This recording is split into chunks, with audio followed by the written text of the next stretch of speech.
अगली खबर भी चंडीगढ़ से, जहां हरियाणा में अब खाद की बिक्री ऑनलाइन होगी, ये जानकारी मिल रही है। तो कृषि विभाग के प्रपोजल को सीएम ने मंजूरी दे दी है और 5 अगस्त तक खाद की बिक्री ऑनलाइन होने की संभावना है। किसानों को इसको लेकर पंजीकरण करना होगा। मेरी फसल मेरा ब्यौरा पोर्टल पर पंजीकरण कराना होगा। तो ये बड़ी जानकारी चंडीगढ़ से आप तक पहुंचा रहे हैं, जहां पर अब आपको बता दें जो खाद की बिक्री है वो ऑनलाइन होगी। हरियाणा में खाद की बिक्री ऑनलाइन होगी। कृषि विभाग के प्रपोजल को मुख्यमंत्री के द्वारा मंजूरी दे दी गई है। 5 अगस्त तक खाद की बिक्री ऑनलाइन होने की संभावना है। किसानों को इसको लेकर कराना होगा पंजीकरण। तो मेरी फसल मेरा ब्यौरा पोर्टल जो है उस पर पंजीकरण कराना होगा। ये गवर्नमेंट की वेबसाइट है और ऐसे में इस पर पंजीकरण कराना होगा।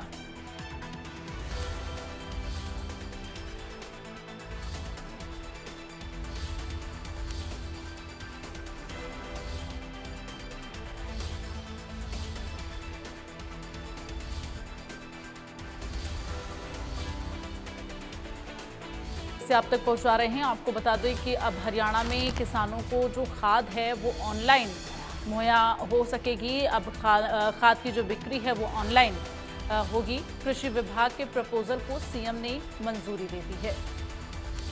और इस वक्त संवाददाता साहिल हमारे साथ एक बार फिर से ज्यादा जानकारी के लिए जुड़ गए हैं। साहिल, खादों की बिक्री अब ऑनलाइन को लेकर मुख्यमंत्री की मंजूरी मिली है, इससे कितना फायदा और कितना महत्वपूर्ण रहने वाला है ये?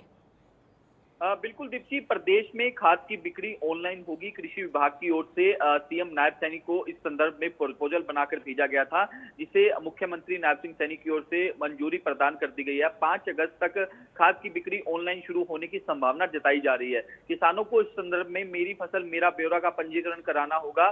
जिस किसानों ने पहले से ही पंजीकरण कराया हुआ है उनको पंजीकरण करवाने की जरूरत नहीं पड़ेगी। जब भी किसान किसी खाद विक्रेता से खाद लेने के लिए जाएगा तो उसे अपनी डिटेल देनी होगी और किसान को पहले की तरह खाद मिलती रहेगी। खाद की बिक्री रोजाना कितनी हुई, कितना खाद आया, कितना बचा हुआ है, कितने खाद की जरूरत है, यह कृषि विभाग को पहले ही पता लग जाएगा। और अब ऐसे में खाद की बिक्री जो है वो ऑनलाइन सरकार की ओर से शुरू करने का फैसला लिया गया है और पारदर्शिता तरीके से ये बिक्री हो, क्योंकि जिस तरीके से आपने तस्वीरें भी देखी होगी पिछले दिनों प्रदेश के तमाम इलाकों में किसानों की शिकायतें मिल रही थी सरकार को कि खाद जो है उनको नहीं मिल रही, खाद की कालाबाजारी हो रही है। हालांकि इस मामले में हरियाणा के कृषि मंत्री श्याम सिंह राणा की ओर से तमाम अधिकारियों की बैठक भी ली गई थी, जिस बैठक के अंदर जो कृषि विभाग के जो आला अधिकारी मौजूद थे उनको साफ तौर पर निर्देश दिए गए कि पूरे प्रदेश में छापेमारी की जाए। अगर कोई कालाबाजारी करता है तो उसके खिलाफ सख्त एक्शन लेने का काम किया जाए। तो ऐसे में अब सरकार की ओर से बड़ा डिसीजन लिया गया है कि खाद की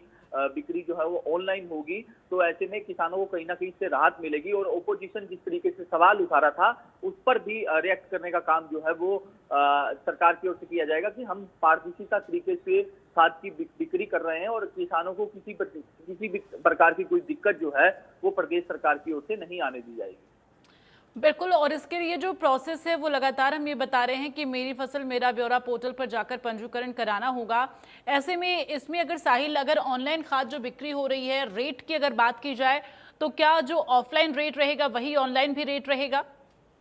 बिल्कुल दीप्ति, रेटों में कोई बदलाव नहीं किया गया, क्योंकि सरकार की ओर से ये इसलिए इसका ये इनिशिएटिव लिया गया है ताकि सरकार के संज्ञान में भी रहे कि कितनी खाद आई है, कितनी जरूरत है और कितनी खाद बची हुई है। क्योंकि किसानों की हर बार शिकायत रहती है कि जो है खाद है उसकी कालाबाजारी कर रहे हैं जो कंपनियां हैं या फिर जिसको भी लाइसेंस दिया हुआ है। तो ऐसे में सरकार की ओर से ये डिसीजन इसलिए लिया गया है ताकि एक्चुअल में ग्राउंड पर रिपोर्ट पता लग जाए कि कितने किसानों ने खाद ली है, कितनी खाद ली है, फिलहाल कितना स्टॉक बचा हुआ है, कितनी खाद जो है वो आई है। क्योंकि ट्रेनों का रेक जो है वो लगातार खादों का आता है। सरकार की ओर से ये कहा जाता है कि खाद तो आ रही है बट ये जा आ रही है इसका पता नहीं लग पा रहा। तो इसीलिए ये एक बड़ा डिसीजन जो है वो सरकार की ओर से लिया गया है। चलिए, तमाम जानकारी के लिए बहुत बहुत धन्यवाद आपका। हरियाणा में 1 अगस्त से रजिस्ट्री कराना होगा।